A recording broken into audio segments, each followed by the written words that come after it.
नमस्कार, आदाब, सत श्री अकाल, जय भीम, जोहार। मेरा नाम सूरज कुमार, आप देख रहे हैं हमारे यूट्यूब चैनल आरक्षण सा। तो जैसा कि बाबू हम लोग है जो चैप्टर 2 पढ़ रहे थे। चैप्टर 2 का है जो हम लोग लेखक परिचय, उसके अलावा लाइन बाय लाइन एक्सप्लेनेशन और सब्जेक्टिव क्वेश्चन हम लोग पढ़ चुके हैं। आज हम लोगों का है जो कौचे बाबू, आज हम लोगों को पढ़ना है उसका ऑब्जेक्टिव, है ना। इसका ऑब्जेक्टिव पढ़ेंगे। ऑब्जेक्टिव है जो हम लोग देख रहे हैं, तो देख चल तो बिना टाइम गवाए शुरू करते हैं। क्वेश्चन नंबर फर्स्ट क्या कह रहा, बाकी अगर चैनल पर नए हैं तो सब्सक्राइब कर लीजिएगा, रोज़ ऐसे ही वीडियो आपको मिलेगा।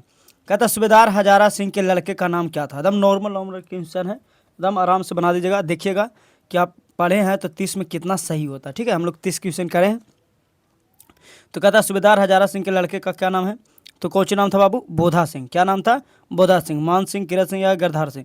तो कौन था, बोधा सिंह, जिसका ए है वो बिल्कुल सही है। चलिए ठीक है, अगला कहता है कि भारतीय सिपाहियों का किसके साथ संघर्ष हुआ था। यहाँ तो मतलब है कि जो भारतीय सिपाही थे वो किसके साथ लड़ने गए थे। फ्रांसीसियों के साथ, तुर्की के साथ, अंग्रेजों के साथ, कि जर्मन के साथ।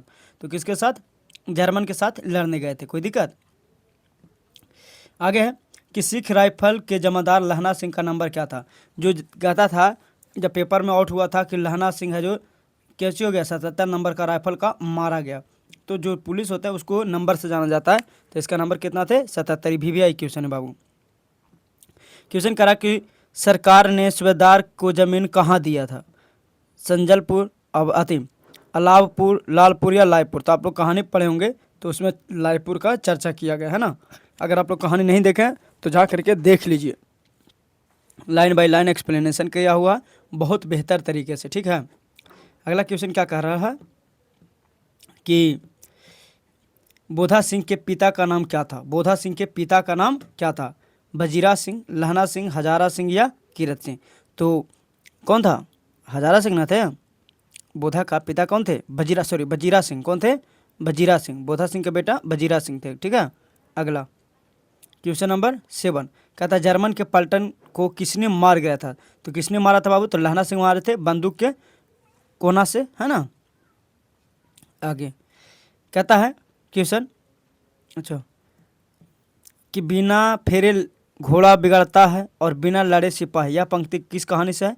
तो उसमें कहा गया था, किसमें बाबूआ, तो उसने कहा गया था, यानी लहना सिंह कहते कि बिना फेरे घोड़ा नहीं बिगड़ता और बिना लड़े सिपाही के मन नहीं लगता, है ना।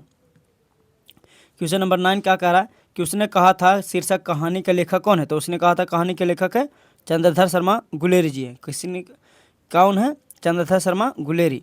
अगला क्वेश्चन कहा था कि उसने कहा था कहानी में लहना सिंह कहाँ के रहने वाले थे, है ना। उसने कहा था कहानी जो है उसमें लहना सिंह कहाँ के रहने वाले हैं। तो कहाँ के रहने वाले बबुआ, तो मांझे के। कहाँ के रहने वाले हैं, तो मांझे के। कोई दिक्कत, डी हो जाएगा इसका राइट आंसर। हम लोग बिना टाइम गवाए हम लोग पढ़ते हैं। तो कहते हैं कि एक कालिया सिख कितने के बराबर होते हैं। एक कालिया सिख कितने के बराबर होते हैं, 2 लाख के, 1.25 लाख के। तो कौन कहा था कि 1.25 लाख सिख के, यानी 1.25 लाख के बराबर होते हैं एक सिख, है ना। तो बाबू तुम लोग कम से कम 50 सब्सक्राइबर कर दो ताकि हम लाइव आ सके। कहा था कि उसने कहा था किस प्रकार की कहानी है। तो उसमें कहा था किस प्रकार के, तो उसमें कर्म का प्रचार था। तो यानी कर्म कर रहा था तो उसे कर्म प्रधान कहेंगे। तो डी इज राइट आंसर, है ना। अगला क्वेश्चन कहता है कौन सी कहानी चंद्रधर शर्मा गुलेरी जी की नहीं है। यानी कौन सा कहानी जो है चंद्रधर शर्मा गुलेरी द्वारा नहीं लिखा गया था। उसने कहा था तिरिच या बुद्ध काटा सुखमय जीवन। तो कौन सा बाबू है, तो तिरिच है जो उनके द्वारा नहीं लिखा गया, बाकी सब उन्हीं का है ना। तो चलो तुम लोग के एक क्वेश्चन है कि कमेंट में बताओ कि उसने कहा था जो कहानी है वो कब लिखा गया था। बाकी अगर नहीं इनको पता कि कब लिखा गया था तो आप हमारा लेखक परिचय का देख सकते हैं। लेखक परिचय में एक एक है जो आप लोगों को बना दिया गया है ना। तो कहता है कि उसने कहा था कहानी शीर्षक किस शहर का चित्रण है। तो किस शहर का था बाबू, अमृतसर का, है ना। पंजाब में जो पढ़ते हैं अमृतसर का चर्चा किया गया। आगे कहते हैं कि तेरी कुड़माई हो गई क्या। कुड़माई का अर्थ क्या है, तो कुड़माई का अर्थ है बाबू मंगनी।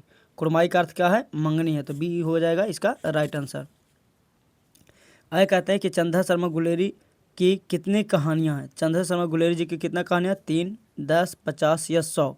तो चंद्रधर शर्मा गुलेरी जी की कितना है, तो लगभग 100 कहानियाँ हैं जो इनके द्वारा लिखा गया है ना। आगे सॉरी ये बाबू मिस्टेक हो गया, ये 3 कहानियाँ। कितना कहानियाँ हैं, 3 कहानियाँ। ठीक है, आंसर हो जाएगा इसका ए। ठीक है, इसका आंसर क्या हो जाएगा, ए हो जाएगा। 3 कहानी ही लिखे हैं इन्होंने। अगला क्वेश्चन क्या है कि उसने कहा था शीर्षक कहानी में किस वर्ष लिखा गया। हाँ, अभी पूछा गया कि उसने कहा था कहानी किस वर्ष लिखा गया, तो 1915 में लिखा गया। कोई दिक्कत? अच्छा, अगला क्वेश्चन क्या कह रहा कि लहना सिंह किस देश की ओर से युद्ध कर रहा था, तो अपना भारत की ओर से।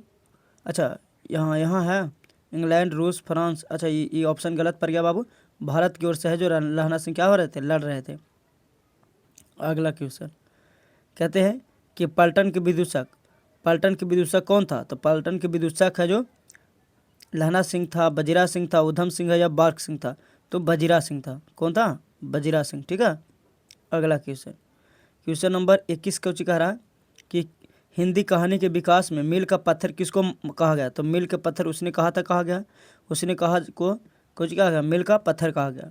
अगला जो क्वेश्चन है कहता है कि चंदा शर्मा गुलेरी की कहानी है कैसा, जूठन, रोज, तिरछी, उसने कहा था, तो उसने कहा था चंदा शर्मा जी का गुलेरी है अति कहानी है।